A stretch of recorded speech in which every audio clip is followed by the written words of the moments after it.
All right, this is Rusty in Cuffs. We're talking about the Athlon Cronus ATS Pro 25P-250 thermal scope.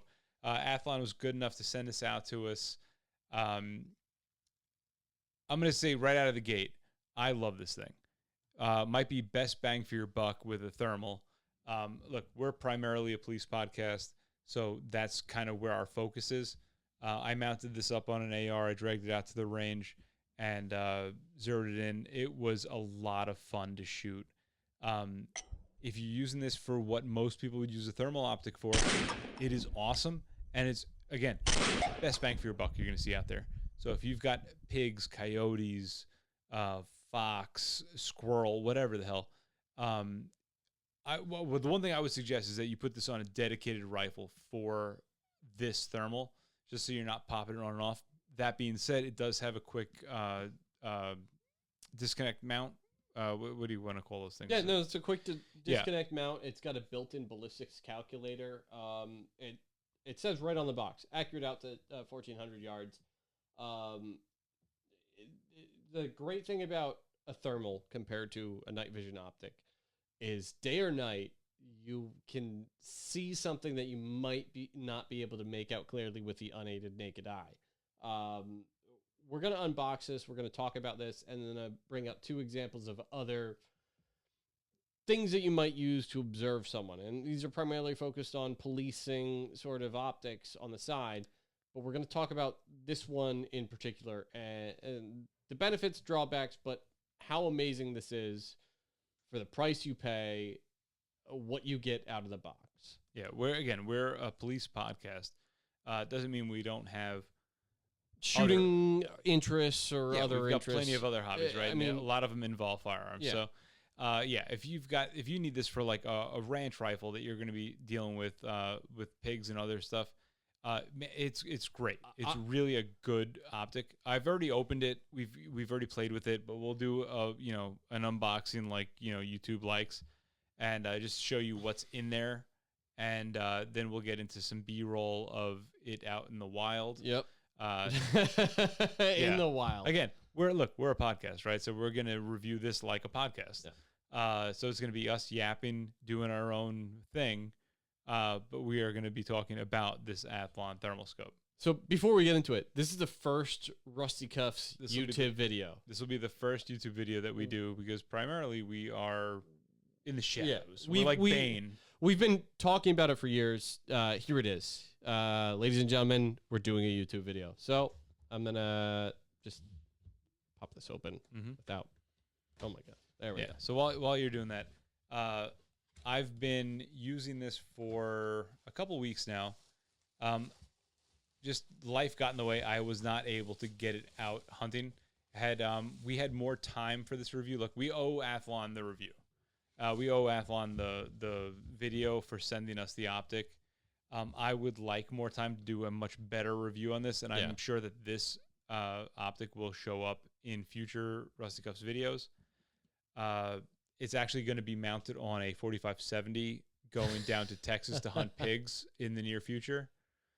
But just in the time that I had, I wasn't able to get it out and kill anything with it. That doesn't mean I didn't use it to go glass some deer and some bums. Yeah. So right out the gate, nice case. How many things do you get a really nice case with? It's just usually just packed in styrofoam. And I'm talking about optics that I love, but it's not a night vision. So it's got a nice zipper case. Yeah. It's got your guidebook, your charging cables, boom, boom. It's got it's got proprietary batteries. So let me see these bad boys. Are they proprietary or are they just one of those one-off weirdos? That's a good question. I don't think they're proprietary. I think that's a battery that can be found. There's a couple. I'm gonna do a little short thing on batteries in the future, just because of So it's shipped with two. It needs one to run, so you can. It's a double battery charger. Yeah, it's got a charging brick. It's got a charging brick. It's got the charging station. It's got a little strap for the actual optic itself, or the carrying carrying case, which has nice little plastic hinges on there. And then it's got a quick disconnect mount that is on the It's part of the optic. That's what I like about that is that now I can pop that on and off the dedicated firearm that I might use that for handheld. So now if I need it on a gun, but I also want to be able to bring that thing to work and use it for thermal when I'm doing like investigations or whatever, and not be pointing a rifle at somebody, I can do that.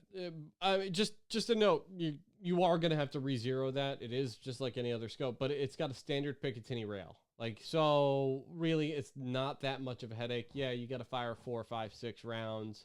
I remember talking to him, to Rusty about, he's going to sight it in. It's like, you're going to need like thermal optic targets. And you responded with tinfoil. Yeah.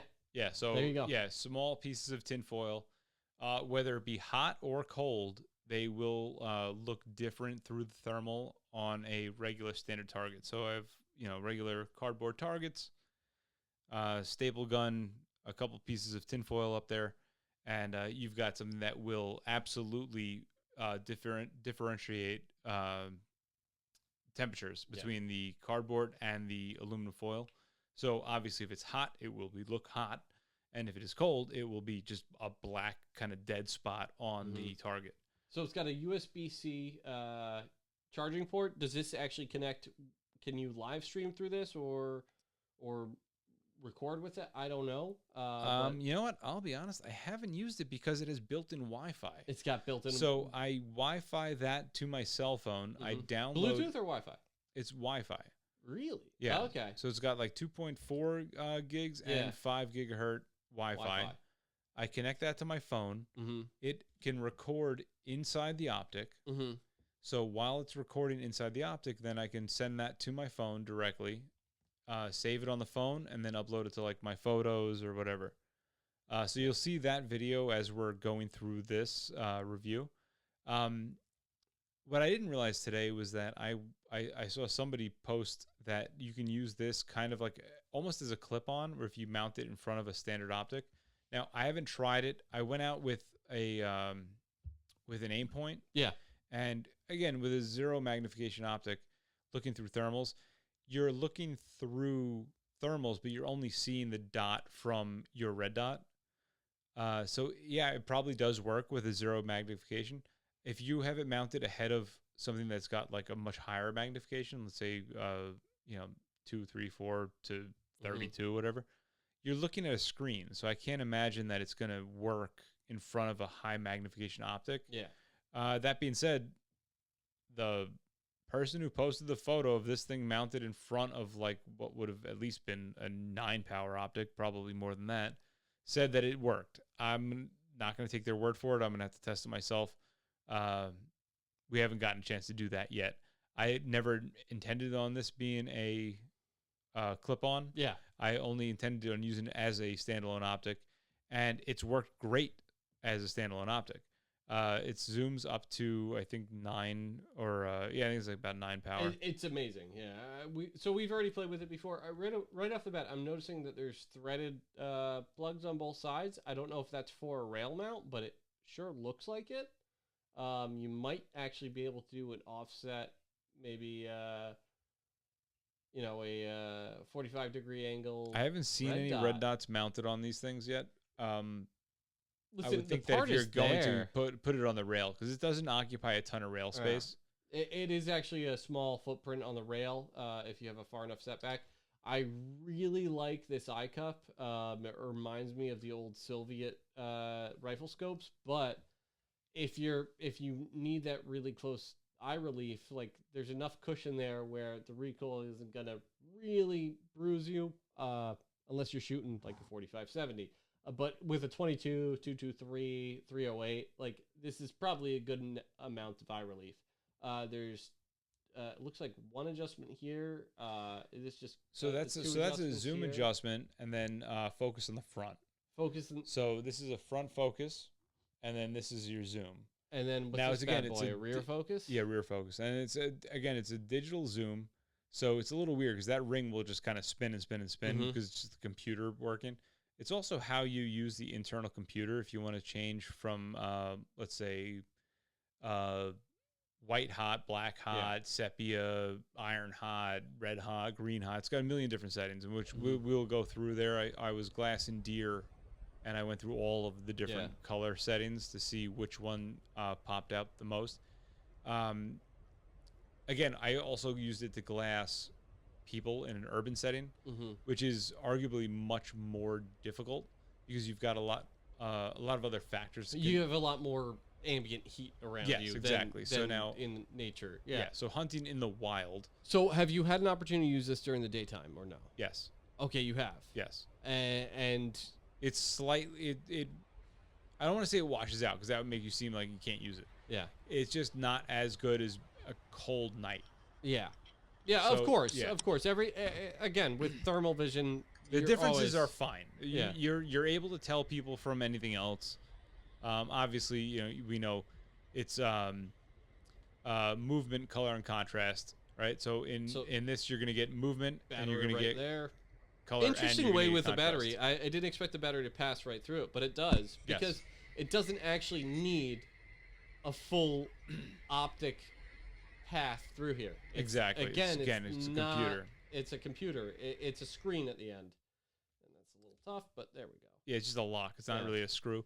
I can tell you that zeroing the optic, not as easy as your traditional optic, but no thermal or night vision optic is going to be. It's because you're doing this through a computer. Yeah. So maybe it's not as easy, or it's just different. Yeah. So I'm used to being able to set elevation and windage on dials, and I know that like each click is a quarter MOA or whatever it is. On this, you're basically taking a shot. You're seeing where that shot lands, and then you're going into the software and you're altering the X and Y axis to move the crosshairs to where your shot landed in relation to where it was fired from. So it sounds like you could actually zero this a little quicker. If you have a stable platform, let's say with a a bipod, or even if you have a sled and the rifle doesn't move, you could zero it within one shot. Maybe two. I would say that if you're shooting off of a very stable platform like Caldwell makes that lead sled. Yeah. You could definitely do it quicker than you would with a traditional rifle and a scope, to an extent. But again, I think most of the things that this is meant for, it's like good enough. Yeah. Right? Because like you just want to get in the bread box of a bore, and you're fine with that. So I know we both played with this, and I was using it walking, and I will say this, because it's a digital thermal, there is a little bit of a lag in the feedback to your eye. So would this be something that I'd mount on a helmet and trudge through the woods? No. No. This is not a urban CQB optic. This isn't. But would I have a nice fixed position where I know the animals are going to be, and I can draw a bead on a moving animal? Absolutely. Yes, there is some lag, but it's more noticeable when you're moving than the thing you're observing is moving. And I'm going to compare it in size real quick to a couple of things that I carry at work in my duty bag. So the first thing is going to be the Vortex Solo RT. This is a little digital, or not, no, this is just a traditional optic. It's a 8x36, and this just fits in my pocket. It's got 2 adjustments, and this is great. Very light, sturdy for a piece of glass, but I mean, if you're familiar with Vortex, this isn't something that you mount. This is just a monocle that I would use to observe people or animals or wildlife, whatever you're going to do. Now, yes, is it significantly smaller? Yes, but the Athlon isn't actually that much heavier if you want to compare them. Yeah, so I mean, I also carry one of these Vortex optics. Yeah, I mean, it's heavier, but it's nothing significant. They're just two different things. Yeah, without a doubt. So there's plenty of times where the traditional optic is not doing anything for me. No. All right. The only time this Vortex helps me is when I've already seen my subject. The thermal. That's exactly what I use it for. Yeah, I know who it is, or I see somebody that I want to check out. I use this optic. and I get a closer look, and I'm like, Mhm. okay, I can see that person. So and I know now who that is. Now the that thermal over the last couple of would weeks help me find that person. Yeah, so over the last couple of weeks, I've been using this to find people in the woods, and just generally like just not great areas where I know people congregate, watching them do shady things. With 1,400 yards in an urban environment, that's a large amount of distance in a concentrated area to find. You're probably someone. not going to find that kind of line of sight in most urban environments. It's a tremendous amount of distance that you can cover with this. I was looking at things for the most part, I would say inside of like a couple hundred yards, and they were clear as day. Yeah. For me, just having not hunted with this optic, I would say that I trust it out to about 200 yards, just because that's what I was shooting it at. Yeah, and it was fine. It was easy to zero. It was dead on accurate. I really like it. Again, if I had to go hunt pigs tomorrow, this would be perfect. Yep. What it is great for, though, is our random missings that run into the woods, are guys that bail out of cars that end up, in like a lying in a ditch somewhere. Yeah, it does a great job of finding heat. Well, again, we'll roll in some video of some people in the hood working, like walking around, and you'll see what it looks like. In fact, I'll roll that in now. That's the difference between what I'm about to show you and this is thermals are fantastic for acquisition of something. So here, and don't mind the post-it note, that's just covering up the serial number, but this is a PVS 14 night vision optic. It's a Gen 3 tube. I love this thing. This does not have the range that the Athlon does. Within 300 yards, I'm adjusting the focus and zoom. It has a mount screw. You can mount it to a headset. You can mount it to a helmet. You can mount it to a rifle. I wouldn't recommend it just because it's not designed for the recoil the way a digital scope would be. The tubes in this are very sensitive. Now, between these, if I had these two things, for observation of subjects, for acquisition of people that I'm looking for, these two are force multipliers better than 5 cops in a field.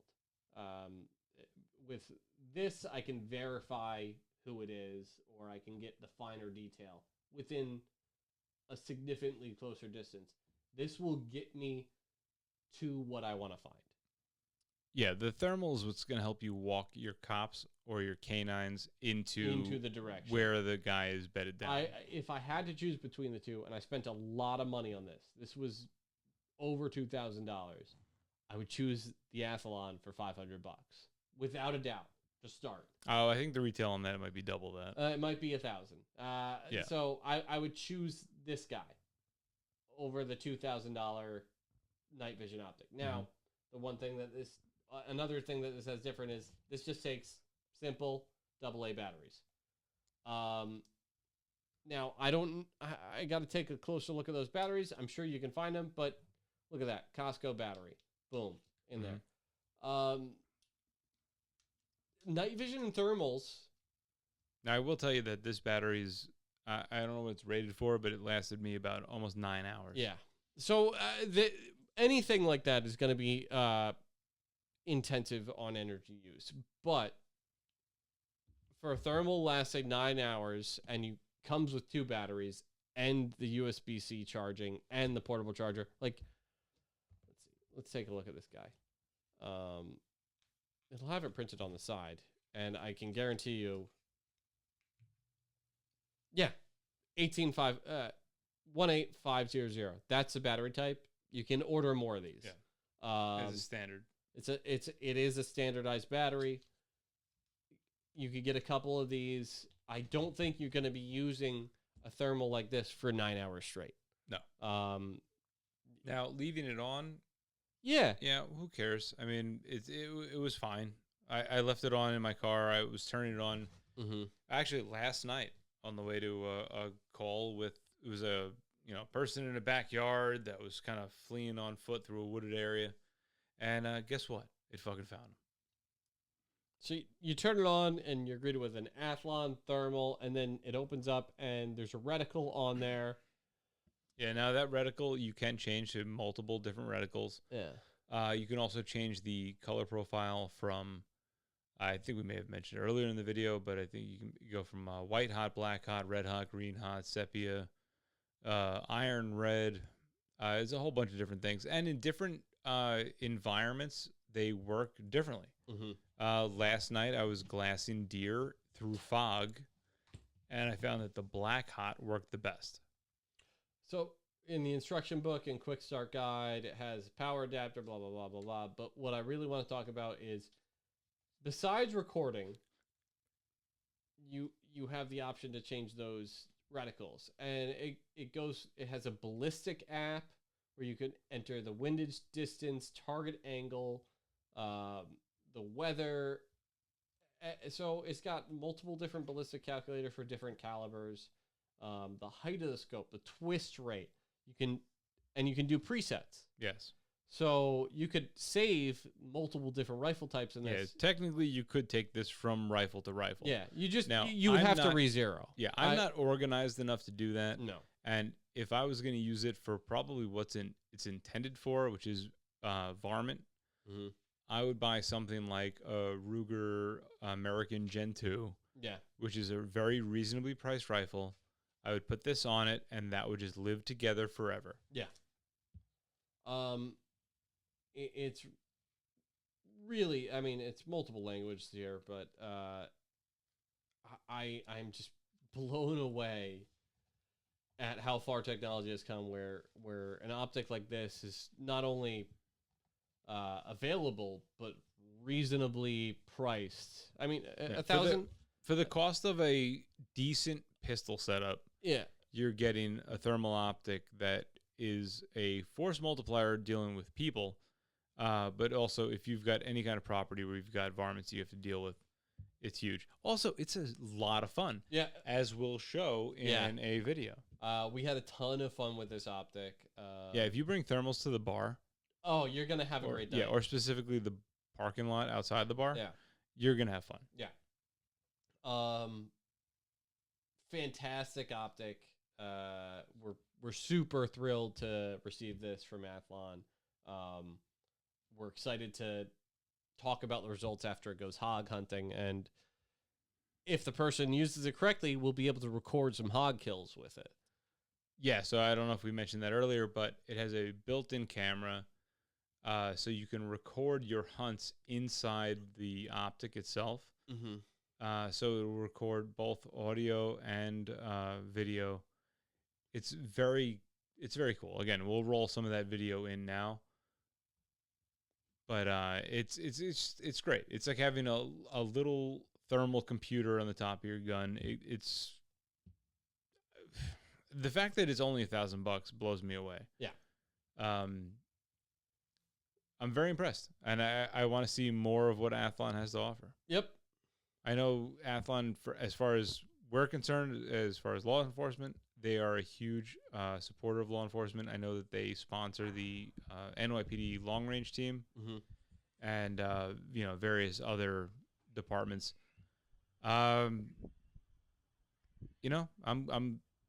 happy to see what they're doing, and they're doing a great fucking job. Yeah, it's awesome. And so now we're gonna play a couple videos. Some of them a little bit funnier than others, but keep in mind, you don't need to be a huge hunter to do this. You don't need to be a huge shooting enthusiast to do this. You could be a wildlife guy. You might want to just be creepy and look at your neighbors. There are limitations to thermal that I will talk about real quick, but this could just be fun with your buddies. So with thermals, it's a very inexpensive way to have a really good time. But yeah, again, there are limitations to what thermals are capable of, which you'll get into. So with thermal optics, you can't see through glass because it blocks the, for lack of a better term, the thermal radiation of the person. You need a disparity in temperature. Yeah. And actually, if you're looking through glass or if you're looking into a mirror, which is even worse, you may actually see yourself because it'll bounce back the heat that it sees. It will not look through glass. You can't drive with thermals the way you would drive with night vision. That being said, I did try mounting it to the top of my car driving through an area that has a ton of deer, and with the app that Sorry, with the app that Athlon has that connects to your smartphone, you can see what the scope sees on your phone. So if you hold that optic out the window, you can just look down at your phone, which is great for in a police setting, right? Where you don't want to be setting. You could put this somewhere where it's less noticeable than a person looking through a binocular. So I can hold this discreetly on like the door of the car and pan through a wooded area that I know junkies hang out in, and I can have my phone in my lap and see exactly what the scope sees. The same way you could if you were on like a side-by-side in a field and you wanted to see if there was anything in there. If you wanted to put the optic on if you wanted to drill a pick rail into the roof of a side-by-side. That would actually be pretty sweet. And then just mount the phone on like a phone holder on the dash, you could kind of see what the optic sees. The one thing I would say that I would like is if it had a true one power setting. Yeah, it is. It does start at a 3.6. Yeah, which is a little powerful. It's a little more than I would have liked, but again, for I think for hunting, you're using either the night vision or the Vortec. Yeah, well, to start for hunting, 3.6 is not a big deal. All right, you have a smaller field of view that you're going to be glassing through to find whatever you are looking for. For law enforcement, it would be nicer to have a wider field of view when you're panning a wooded area, so you don't have to kind of grid search it like you're glassing for an animal. You can just kind of look at the area and see a small heat signature and then zoom in on that. But this is a rifle scope, and again, end of the day, it's not meant for us. Yeah, it is very helpful to us, and it's a very affordable one. Yes. At the price that it's at, it makes a lot of sense for us to have it. Yes. So we're gonna put those videos together for you. This is really weird. This is our first video. I hope you liked it. Please like, share, subscribe. Yeah. Smash that like button. Please don't smash that like button, but just share this. Do it, please. And everybody over at Athlon, we would love to have a relationship with you guys. I think you make an incredible product between this and some of the gentlemen on the NYPD long range team that I know. They're very, very happy with your products, and we would love to do more with you. Yeah, so we're Rusty Cuffs Podcast. You can follow us at Rusty Cuffs on Instagram. Email us at rustycuffspodcast@gmail.com. Well, like we sign off all of our actual podcasts, take care of yourselves, take care of each other, train hard. We love you.